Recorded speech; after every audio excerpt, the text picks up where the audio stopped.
Okay, so you never really liked girls, I guess. You're mostly attracted to men. Not like that, no. I was never interested in girls. Did you ever have a relationship with a woman? No, not like that. Friendship, that's about it. I And had a girl how who was interested in me in high school. Her name was Maureen.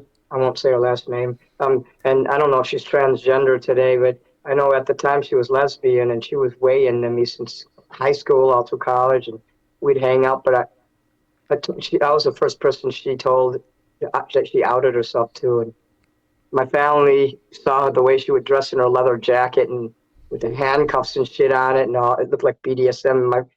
My brother told my dad, and they said that I couldn't hang out with her anymore. And she thought I was judging her, so she stopped being my friend over that. I had to choose my family over her because I needed a place to live.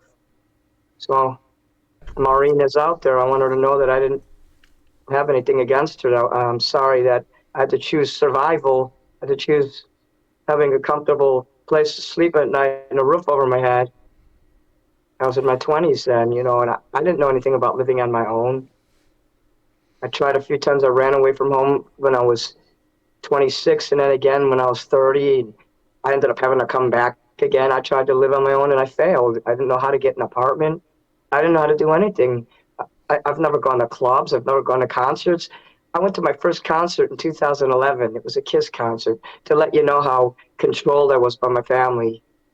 I never even had a desire to sneak out and go to a concert under their nose because I always had to be home by the time it was dark outside, 9 o'clock. When I went to college, even I had to go to Columbia College downtown, a commuter college.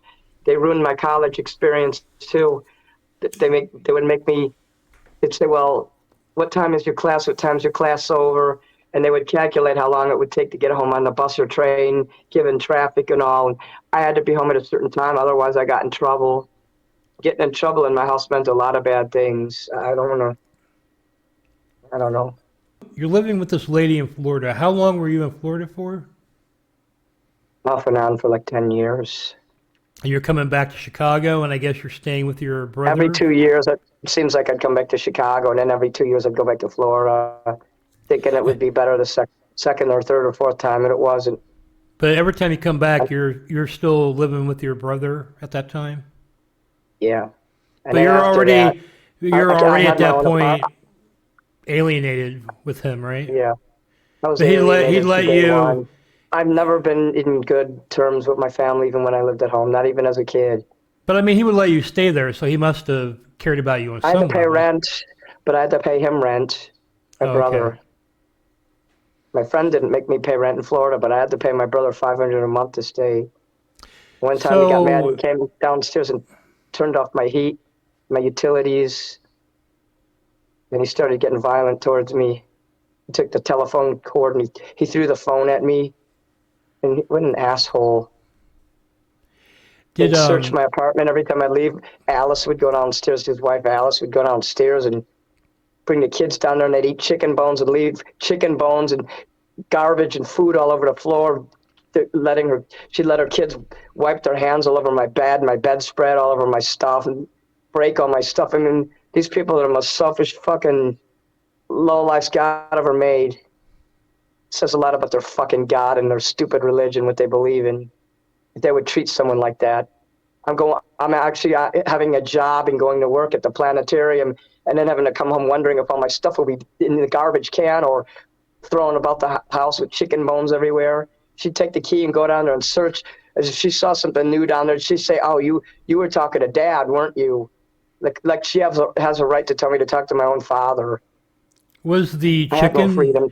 They'd was open my was mail. I wasn't allowed to open my mail. was the chicken bones part of the witchcraft stuff? No, they were Oh, just it's pigs. They just were garbage. gypsies. His wife was a gypsy. He married like this hillbilly gypsy type of woman. She'd throw her garbage out the fucking window. She was so lazy. She'd take the diaper with the piss and shit in it and throw it out the fucking side of the window. That's how scared she was of my brother because he would always be yelling at her, "Alice, get over here. I need you to do this. I need you to do that." And she'd get so frustrated, she'd throw the garbage out the window to please that fucker. My brother was a fucking tyrant. You know what? They both deserved each other. I don't feel sorry for her. I don't feel sorry for him. She hated his music. He hated her because she'd disappear every time he'd whip out his steel guitar. I appreciated his music. Everything my brother did musically, he doesn't know it, but I appreciated it. And I tried to learn. I'd watch his hands as he, play. And I didn't understand how to play a guitar until like 2 years ago. Now I can appreciate my brother's music even more because I know how to play a guitar now. It's opened up such a great world for me, just learning how to play a guitar. It's one of the most positive things I've ever done in my life. I wish I would have did it 30 years ago. I wish I would have said, Dave, please teach me how to play the guitar. I could have learned so much from him. All he had to say was, here, put your fingers there. This is the E7 chord. This is the E minor, A minor, I didn't know that shit. I thought you had to be real super smart to play a guitar, that you had to know like hundreds of chords. I didn't even know what a chord was. But then my friend Laura taught me, and she said, this isn't rocket science. And she says, you just need to know 2 or 3 chords. I didn't know how to grasp it. And when she said that, an epiphany opened up in my brain. And now, look at me. I'm a rock star now. I'm not the best guitar player. I'm not the best singer. But because of my lifelong ability to be an entertainer, it was very easy for me to put all that together so fast.